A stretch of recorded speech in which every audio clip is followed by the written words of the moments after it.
Salut à tous, je suis ravi de vous retrouver pour cette nouvelle vidéo et aujourd'hui on va voir un truc qui est extrêmement courant lorsqu'on veut perdre du poids, notamment lorsqu'on débute l'alimentation paléo. C'est pourquoi vous ne perdez pas de poids, pourquoi votre poids stagne, et on va voir donc 7 raisons majeures qui font que vous ne perdez pas de poids et on en parle tout de suite.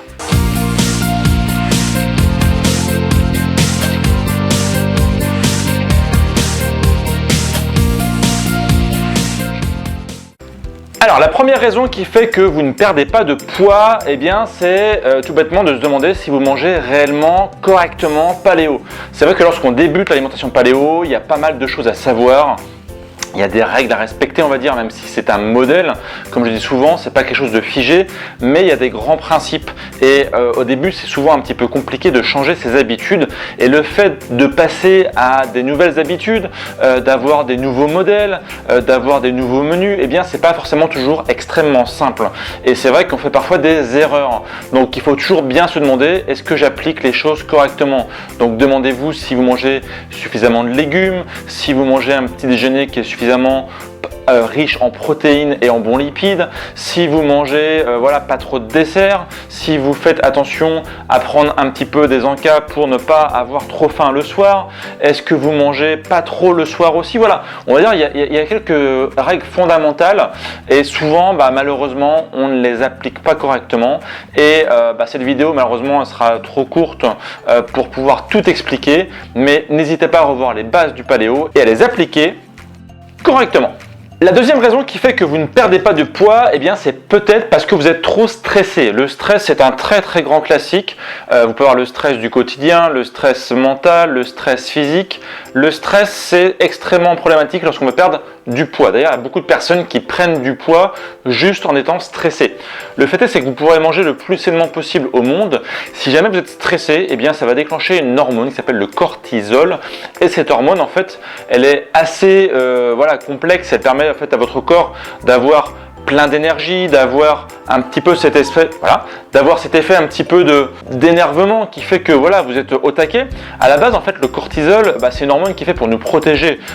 Nos ancêtres du paléolithique, lorsqu'ils chassaient ou lorsque eux-mêmes étaient chassés, eh bien, il y avait une sécrétion de cortisol, donc l'hormone du stress, qui permettait donc de brûler des calories, d'avoir donc différentes hormones qui rentrent en cours, et ça permettait du coup d'avoir des boosts d'énergie, de pouvoir fuir, de pouvoir avoir ces choses extrêmement efficaces qui faisaient qu'on pouvait échapper au danger. Le problème, c'est que quand c'est ponctuel, ça ne pose aucun souci. Le problème, c'est le stress chronique, c'est-à-dire le stress qui dure longtemps.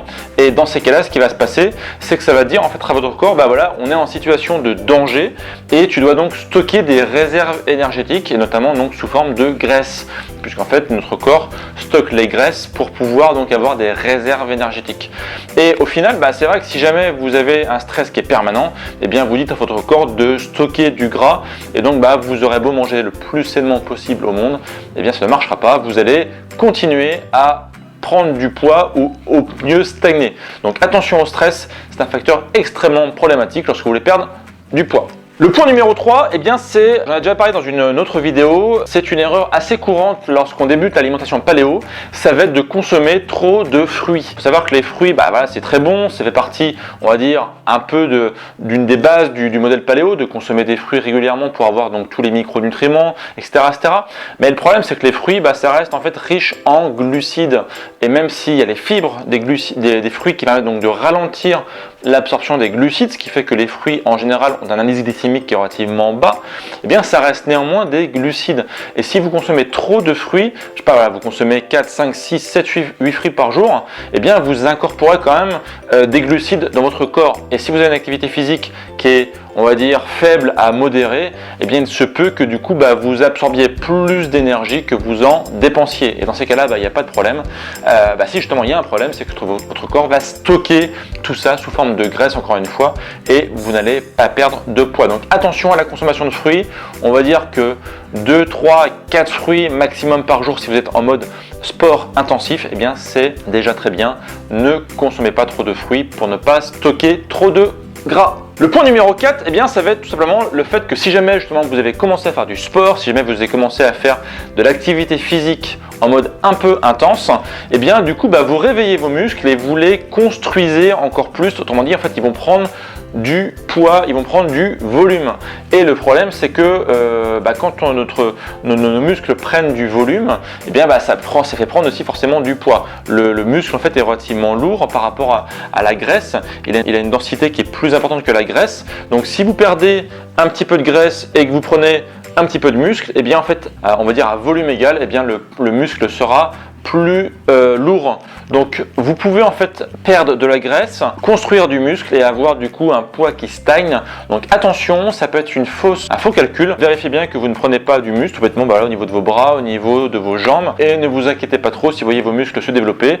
Vous allez du coup avoir un poids qui ne va pas diminuer aussi vite que vous le voudrez, mais finalement c'est une bonne nouvelle car vous allez avoir des jolis petits muscles pour l'été. Le point numéro 5, eh bien c'est justement l'inverse du point d'avant, c'est que justement vous ne bougez pas assez. Comme je dis souvent, vous aurez beau manger le plus sainement possible au monde, si vous restez dans un canapé à ne rien faire, eh bien vous allez pas avoir donc de dépenses énergétiques, votre corps du coup n'aura rien à brûler et vous allez prendre du gras. Donc manger sainement c'est bien, bouger c'est très bien et ça permet donc de complémenter la perte de poids. Donc moi j'aime souvent dire que ça ne sert à rien de faire du sport, il faut faire de l'activité physique, c'est-à-dire marcher rapidement, être en mode énergique, donc par exemple ne pas choisir de monter 3-4 étages en mode ascenseur mais plutôt choisir les escaliers, ne pas hésiter à aller chercher en fait ses courses à pied si c'est à 10 ou 20 minutes de marche à pied. Voilà, toujours chercher des bonnes excuses pour pouvoir bouger, pour que votre corps soit en mouvement permanent et essayer en fait de minimiser absolument les zones, les moments où vous êtes en mode assis, en mode inerte, parce que voilà, moins vous allez bouger, et bien moins votre corps va dépenser d'énergie. Donc forcément toute la nourriture que vous allez ingurgiter, et bien si jamais il y a un excès calorique, il va le stocker. Donc attention, pensez bien à faire suffisamment d'activité physique et ce sera une très bonne chose pour compléter votre perte de poids. Le point numéro 6, eh bien, c'est tout bêtement un problème qui est très courant aussi dans notre monde moderne, c'est qu'on ne dort pas assez ou plus précisément qu'on ne dort pas correctement, on ne dort pas bien, on ne dort pas d'un sommeil assez réparateur. Et si votre objectif c'est perdre du poids, eh bien figurez-vous que le sommeil ça va être fondamental. Pendant votre sommeil, les hormones sont sécrétées, votre corps se répare, vous allez avoir plein de choses qui se passent dans votre corps pendant que vous dormez.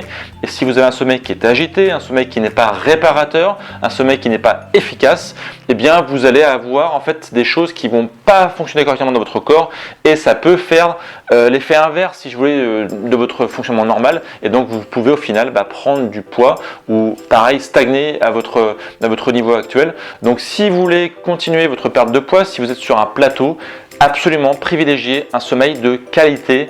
Donc faites tout ce qu'il faut pour bien dormir, couchez-vous à heure régulière, essayez de ne pas passer trop de temps devant les écrans, essayez de maximiser en fait votre sport le matin pour ne pas être énervé le soir et donc avoir un bon sommeil. Pensez à aérer votre chambre pour que donc du coup vous ayez un petit peu d'air frais dans votre chambre le soir avant de vous endormir. Ça permettra d'avoir une bonne température qui ne vous empêche pas de dormir, etc. Donc voilà, attention. Prenez soin de votre sommeil et ainsi vous allez pouvoir mettre votre corps dans un état idéal pour pouvoir continuer à perdre du poids. Et le point numéro 7, c'est tout bêtement un problème qui est pas très connu. Par contre celui-là, beaucoup de gens le laissent de côté. C'est le fait d'avoir un microbiote de mauvaise qualité. Votre microbiote, vous savez, c'est la flore intestinale. C'est donc un ensemble de bactéries. Vous avez beaucoup de bactéries qui sont dans votre intestin et qui participent donc du coup au bon fonctionnement de la digestion, au bon fonctionnement de l'absorption des minéraux, des vitamines, etc. Le problème, c'est que si vous avez un microbiote de mauvaise qualité qui peut être induit par une mauvaise hygiène de vie, par une alimentation qu'on avait avant et qui n'était pas bonne et que du coup votre microbiote met beaucoup de temps à repasser à un mode normal.